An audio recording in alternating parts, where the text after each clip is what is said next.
CNA Cheyne-Stokes Respiration Family Support. Welcome to the quiz. Question 1. A 92-year-old female resident with advanced Alzheimer's disease is sitting in the common area, rocking back and forth in her chair and moaning softly with a grimacing expression. She ate about 50% of her meals today. Her care plan notes a history of constipation and osteoarthritis. What is the most comprehensive initial assessment for you to perform? Option A. Approach her calmly, crouch to her eye level, and speak gently. First, check her brief for incontinence. Next, gently palpate her lower abdomen for distension, indicating a full bladder. Then, ask a simple question like, "Are you hurting somewhere?" while observing her reaction. Note your findings to report in detail to the nurse. Option B. The rocking and moaning are likely self-stimulating behaviors common in late-stage dementia. Sit quietly beside her and gently rock with her to create a connection, then document the behavior in the chart. Option C. Since she is moaning, she is likely in pain from her arthritis. Go to the medication room and administer the PRN acetaminophen ordered for her to provide immediate relief. Option D. Immediately take her to the bathroom, as rocking and moaning are classic signs of needing to void in nonverbal dementia patients. Place her on the toilet and use the call light to request assistance to stay with her. The answer is A. A systematic assessment helps identify the cause of distress before intervening. Option A is correct because it provides a systematic assessment to identify possible causes, pain, bladder distension, incontinence, before intervening. Option B is incorrect because dismissing the behavior as self-stimulatory may miss underlying issues like pain or discomfort. Option C is incorrect because medicating without assessment could mask symptoms or be unnecessary. Option D is incorrect because assuming a need to toilet may be incorrect and could cause distress if she doesn't need to go. Remember, we can take your CNA exam for you, remotely and undetected, and with 85% score guaranteed. No fails, no upfront fees, no deposit, pay only after results. Message us via number in bio to schedule your session. Question 2. A 67-year-old male resident, postoperative day 1 from total right knee replacement, is on fall precautions and anticoagulants. You enter his room to find him attempting to get out of bed alone to go to the bathroom, stating he didn't want to bother anyone. What is your priority action and subsequent plan? Option A. Tell him to wait right there while you run to get a second person to help you, leaving him sitting on the edge of the bed alone while you find another CNA. Option B. Quickly rush to his side and firmly push his legs back onto the bed, scolding him for attempting to get up alone after surgery. Remind him of fall precautions, reposition him, and hand him the urinal. Option C. Calmly but quickly move to his side and place yourself in front of him to prevent him from standing. Thank him for telling you he needs help. Assess his pain level and ask if he feels dizzy. Explain you will help him safely get to the bathroom with his walker and non-slip footwear, and possibly get a second person to manage tubing and support his surgical leg. Option D. Assist him to stand up since he is already halfway there. Tell him to put all his weight on you and his good leg, and quickly walk him to the bathroom to meet his need efficiently and prevent him from trying again alone. The answer is C. Ensuring safety while addressing the resident's need is the priority. Option A is incorrect because leaving him alone on the edge of the bed is unsafe. He could fall while you are gone. Option B is incorrect because scolding and forcing him to use a urinal may not address his urgency and could cause distress. Option C is correct because it ensures safety by preventing an unassisted fall, assesses his condition, and plans a safe transfer. Option D is incorrect because assisting him to stand without proper support and assessment risks a fall or injury to his surgical leg. Question 3. A 55-year-old female resident with multiple sclerosis is experiencing a flare-up, leaving her with significant weakness and spasticity. You are assisting her with a transfer from wheelchair to bed using a gait belt. She tells you, "I'm just so tired today. I don't think I can do this. Let's just forget it." What is the best way to proceed? Option A.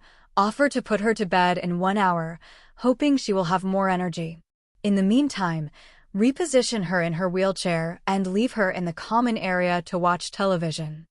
Option B, gently encourage her, saying, "I know you're tired, but you'll be so much more comfortable in bed, and it's important for your skin to have a change of position.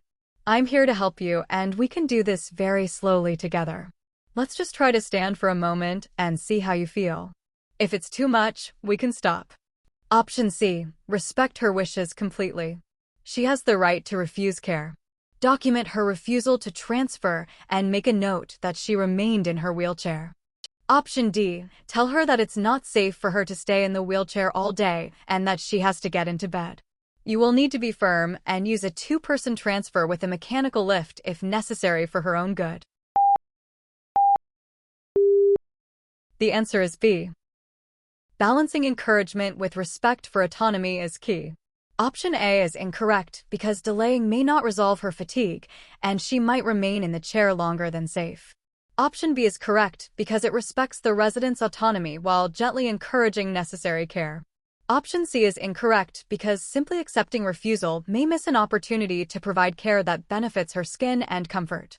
Option D is incorrect because forcing care disregards her autonomy and can cause distress. Question 4. You are assigned to provide a bed bath for an 80-year-old male resident who is Jewish and adheres to Orthodox traditions. He is alert and oriented. A male CNA colleague is available on the unit. What is the most culturally sensitive approach? Option A. Proceed with the bath, but ask a family member to be present in the room to ensure the resident feels more comfortable, allowing you to complete your assignment. Option B. Since you are already assigned, proceed with the bath. Maintain his modesty by keeping him covered with a bath blanket and only exposing the area you are washing, as this is the standard of care for all residents. Option C. Before you begin, knock on his door and explain that you are there to assist with his bath. Ask him, "Would you prefer that I assist you with your bath this morning, or would you be more comfortable if I asked my male colleague to assist you instead?"